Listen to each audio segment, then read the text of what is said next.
Vice President Biden, you criticized President Trump's decision to kill the Iranian General Soleimani without first going to Congress. Are there any circumstances other than a direct attack on the United States where you would take military action without congressional approval? I ran the first time as a 29-year-old kid against the war in Vietnam on the grounds that only way to take a nation to war is with the informed consent of the American people. The informed consent of the American people. My bill enumerates 5 instances where the president may use force. First, to repel without congressional authority at the outset. President, just to be clear, the Obama-Biden administration did not ask Congress for permission multiple times when it took military action. So would the Biden doctrine be different? No, there was the authorization for the use of military force that was passed by the United States Congress, House and Senate, and signed by the president. That was the authority. It does not give authority to go into Iran. It gave authority to deal with these other issues. It's an act of war. So the United States does could take whatever action it deems appropriate. A disproportionate response is what is needed. If we find out they did that, we're going to have to get tough. Bomb Tehran? What do you We're going to have to get Joe tough. Biden, and I approve this message. We live in the most dangerous moment in a generation. Our world set on edge by an erratic, unstable president.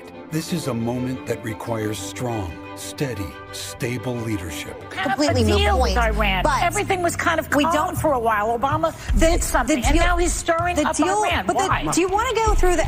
You know what? Do you want to go through the Iran deal? Iran has now fulfilled key commitments under the nuclear deal. It cuts off all the pathways for Iran getting a nuclear weapon. Before the deal, it had installed nearly 20,000 centrifuges. Today, Iran has removed 2/3 of those machines. This week acknowledged that they're building advanced centrifuges, and Iran's supreme leader announced earlier this week he's ordered preparations to increase uranium enrichment. If Iran tries to cheat, they try to build a bomb covertly, we will catch them. A deal that will prevent Iran from obtaining a nuclear weapon. Iran is not developing a nuclear weapon. It's agreed to never ever pursue a nuclear weapon. The Foreign Minister does say in the interview, we are not dismantling any centrifuges. We are not dismantling any equipment. President Rouhani said in a separate interview, we are not going to destroy any centrifuges. Well, again, are they going rogue on this deal? How Iranian officials characterize this for a domestic audience, it matters far less to us. They're just making these comments for domestic political consumption. CNN is broadcast outside of Iran, right? You could confirm. Yeah, I've seen it here. So aren't they also sending a message to you, to the president, to the U.S.? It's not just domestic political consumption if they're talking to a broader audience. I don't speak Farsi. Don't those two actions demonstrate both the weakness of the Iran deal in the sense that they're so ready to start with the centrifuges and the enrichment of uranium, so, like that, and not to mention how insincere the Iranians were about it. No, all it demonstrates is it's a response to what Trump did. Are you considering allowing such transactions? And if so, is that not a betrayal of your assurances that most U.S. sanctions would stay in place? That's not taking. Let me say broadly that so long as Iran is carrying out its end of the bargain, we think it's important for the world community to carry out our end of the bargain.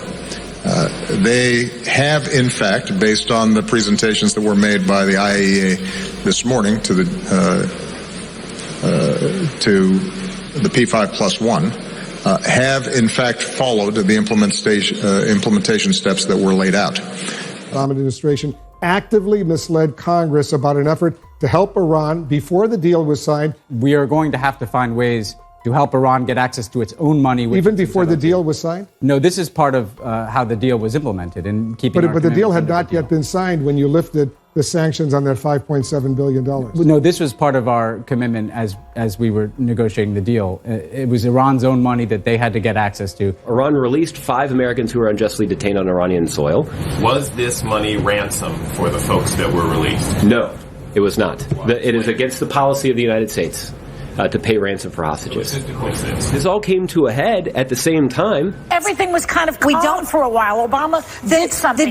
Look, sometimes hypocrisy is just hitting you so hard in the face you don't know what to do with it.